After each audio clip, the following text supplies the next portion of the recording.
Conrad Elkins, a mysterious man, appeared on modern streets, seemingly out of place. His unusual features, including his extreme pallor, fine hair, and delicate build, made it impossible to assign him to any known ethnic stock. His eyes were large and luminous, with an indescribable purplish color, and his hands were remarkable for their fineness, flexibility, and vigor. Elkin's habitual expression was enigmatic, and his motivations were unknown. He possessed an aura of remote, recondite knowledge, profound wisdom, and aesthetic refinement. Despite his taciturn nature, he was impeccably polite and seemed to desire to avoid making friends or acquaintances. The narrator, a chemistry student, became fascinated with Elkins and made inquiries about him. They eventually met at the Natural History Museum, where Elkins was studying artifacts from the mounds of the Mississippi Valley. Elkins spoke about the possibility of civilizations being lost and how present-day New York might one day be as fragmentary and fabulous as Troy or Zimbabwe. Their acquaintance grew rapidly, and Elkins visited the narrator's laboratory, where they discussed topics such as cosmic rays and their potential as a source of power. Elkins showed a tactful interest in the narrator's research, but seemed to regard it as elementary. Despite their growing friendship, the narrator remained ignorant about Elkins' past and true nature. Elkins' rooms were modest and noncommittal, with books in multiple languages, indicating his linguistic abilities. He seemed to possess boundless reserves of knowledge, but maintained an air of intellectual impersonality in their discussions. Here's the summary. I met Conrad Elkins, a mysterious man who spoke about transmuting metals as if it were possible. I was drawn to him, but he remained an enigma. One day, he revealed that he was from 15,000 AD and had traveled back in time to the 20th century. His real name was Cronus Alkin, and he had come to learn about sex control, which was crucial to his time period as they faced extinction due to an overpreponderance of male children.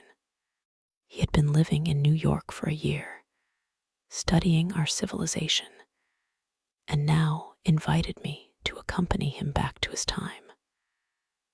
I was stunned, but accepted his offer.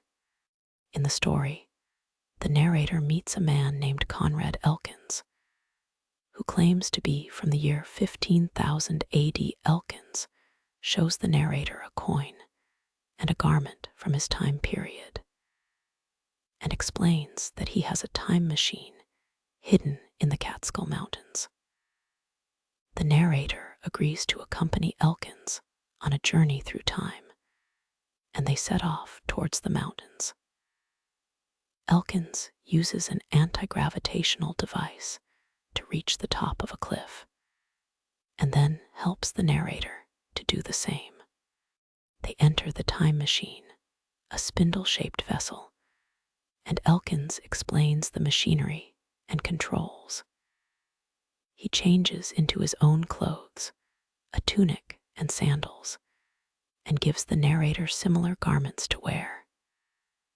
Elkins introduces himself as Cronus Alkin and the narrator as Huno Paskin, a young colonial from Pallas. They strap themselves into slings, and Cronus Alkin sets the controls for their journey through time. They rise above the cliffs, fly south, And then Cronus Alkin activates the time power, which transports them into the fourth dimension. The narrator experiences a terrifying sensation as they travel through time. When they arrive in 15,000 AD, they find themselves on Cronus Alkin's country, a state near Jarma, the capital of Achameria. The narrator is amazed by the unfamiliar surroundings, including aircraft, gardens, and buildings with strange architecture. Cronus Alkin explains that the climate is subtropical and that humans have control over the weather. He also mentions that they have imported slaves from Mars and Venus to perform menial tasks. Cronus told me that some Venusians were brought to Earth. We walked through a humid air filled with odors, which Cronus enjoyed inhaling. We came to an open lawn where a terrifying scene unfolded. Two men, like Cronus, and a huge, barrel-chested Martian overseer named Trog, were fighting against a horde of bestial creatures. The creatures were hurling clubs and stones, and Cronus used his projector to defeat them. The slaves dispersed, and we joined the group on the lawn. One of the men, Altus, was badly hurt, and Cronus introduced me to his cousin Oron. They spoke in a language I couldn't understand, but Cronus explained that Trog was intelligent and reserved. We took Altus into the house, which was made of a synthetic substance prepared by atomic transmutation. The furniture was beautiful, with light, curving lines, and there were scores of paintings and statues. Cronus used a bulb-shaped mechanism to heal Altus' wound with a green light. Cronus explained that the Venusians were a menace, breeding rapidly and outnumbering humans. He said it was a mistake to bring them to Earth. After dinner, Cronus spoke about his time voyage and the mechanical principle involved, which he wanted to keep secret. He told me about the world's motivations, aspirations, and mode of life, including interplanetary commerce and the use of slave labor. I spent several quiet weeks on Cronus, a state, learning the language, accessing a fine library, and witnessing incredible marvels of atomic transformation in Cronus' laboratory. In a world beyond my own, I found myself in the era of Cronus, where advanced science and technology reigned. Cronus showed me ancient relics from New York and other cities, which sparked a deep nostalgia within me. Meanwhile, Altus recovered from his wound, and the slaves of Cronus seemed obedient once again. However, I couldn't shake off the memory of the savage-looking Venusians who worked on the plantation with a sullen air. Their ancestors were cannibalistic and violent, and their habits were hard to curb. The Martians, who came to Earth as traders, were taciturn and aloof. They had permitted humans to use their chemical and astronomical discoveries, but their services were sometimes procurable for positions like Trog's. The Venusians were willing to sell even their own tribe members, and their instincts were those of wolves and tigers. Cronus and his cousins were in touch with the world through radio and television, receiving news from Earth stations on Mars, Venus, the Moon, and asteroids. I saw many incredible scenes on their televisors, including daily outbreaks of Venusian slaves and mysterious acts of sabotage. The news was not reassuring, confirming Cronus' prophetic fears. One day, we received news of the black rot, a bizarre minerals plague that was devouring buildings in Jarma. The rot was caused by a microorganism from Venus, and its appearance on Earth seemed like an act of sabotage. Cronus, a renowned chemist, was summoned to study the rot, and he took me with him to Jarma. We traveled in a light air vessel to the city, which was a source of fascination for me. The architecture was open and aerial, with many gardens and parks. The streets were broad and spacious, with few large buildings. I was struck by the mixture of humans, Martians, and Venusians living together. At the conclave of savants, I met many wise and venerable men who were discussing the black rot. I suggested using radium to combat the plague, and Cronus presented the idea to the assembly. The proposal met with great favor, and work began immediately to prepare radium on a large scale. In less than an hour, chemists were ready to visit the affected area with portable machines that used radium to arrest the black rot. In the year 15,000 AD, I was amazed by the luxurious lifestyle of the people, who had mastered natural laws with quiet confidence. I was honored as the originator of a means to retard the black rot, but I felt it was just a fortunate accident. Cronus, my host, explained my aversion to publicity, and I avoided numerous invitations. Cronus had business to attend to, so I went for long walks in Jarma, exploring the unfamiliar city of the future. I saw vehicles without visible means of propulsion, air vessels flying overhead, and ether ships landing and departing hourly. The city was orderly and tranquil, with people of both sexes and all ages wearing gaily colored costumes. However, I noticed the scarcity of women, who were often lifeless and mechanical looking. Cronus told me that the sex had reached its evolutionary limit and was now stagnant. Polyandry was prevalent, and romantic love was unknown. As I wandered, I felt homesick, especially when I approached the Martian quarter, where a colony of mysterious outsiders lived.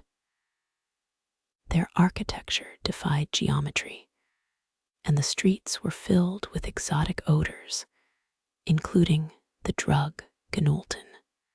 One afternoon, I ventured out later than usual and noticed fewer Venusians in the throng. I overheard rumors of fresh revolts, but paid little attention. As twilight fell, I turned back from the open country toward the Martian quarter, feeling a vague apprehensiveness. Suddenly, 7 or 8 Venusians, armed with clubs, attacked me. I fought back, but they overwhelmed me, and I lost consciousness. When I came to, I was bound and lying near a great fire, surrounded by dancing Venusians. Another man, Joss Taller, was bound beside me. Joss told me that the Venusians were waiting for the fire to die down to broil us alive on a metal grating. He believed there had been a concerted revolt, and the slaves were not as unintelligent as people thought. they had secret means of communication and might have a tacit understanding with the Martians. As we conversed, I learned that Joss was the owner of the slaves and suspected that they had been abetting the Martians. He feared that the end of human supremacy was near. In the darkening landscape, Joss Taller and I were surrounded by the grotesque Venusians, who dragged us towards the fire with their filthy talons. Their eyes gleamed with an unholy hunger, and their mouths slavered with anticipation. Just as all hope seemed lost, a bluish searchlight illuminated the scene, and an Acamerian air vessel landed nearby. Cronus Alkin and his companions emerged, armed with heat ray generators, and chased the Venusians away. Cronus freed us from our bonds and explained that he had tracked us down using a nocturnal televisor. A global slave revolt had broken out, and the situation was dire. We returned to Jarma, where we learned that Oron had been killed, Trog had vanished, and Altus had escaped with his life. Cronus tended to my wounds with the green ray, and we spent the night discussing the unfolding catastrophe. The next morning, we received devastating news. Europe was now under the control of the interplanetary slaves, and deadly diseases from Mars and Venus were spreading rapidly. Cronus decided that we must retrieve the time machine from his estate, which was under attack by the Venusians. We flew to the estate, fighting off the slaves and arriving just in time to save the time machine. Here is a summary of the text in 1,000 characters. Cronus, Hugh, and Altus escaped from Venusians and returned to Jarma. The Martians had declared open hostility, using a zero ray that could penetrate animal tissue. The people of Acameria remained calm, trying to combat the new pests and devise weapons against the outsiders. A new plague, the Yellow Death, spread rapidly, making the air unbreathable for humans. The only solution was to evacuate to the Arctic Circle. Cronus predicted that the Martians would enslave the Venusians. Hugh admired the stoical courage of the people in the face of disaster. As Jarma prepared to flee, Cronus, Altus, and Hugh were among the last to leave. They flew north in the time vessel, seeing the saffron cloud of the plague below. Humanity had entrenched itself in the polar regions, but the climate was too harsh, so they decided to flee to the larger asteroids. Before departing, Cronus instructed Hugh on how to use the time machine to return to 1930. Cronus's face was unreadable, but he finally smiled with a hint of sadness. "It's time for me to leave, and for you too," he said. "Goodbye, Hugh. We won't meet again. Remember me and the fate of humanity when you're back in your own time." He shook my hand, boarded the space liner with Altus, and they waved goodbye as the ship took off into space. I felt a pang of regret for not joining them, but I locked myself in the time vessel and started my own journey through time.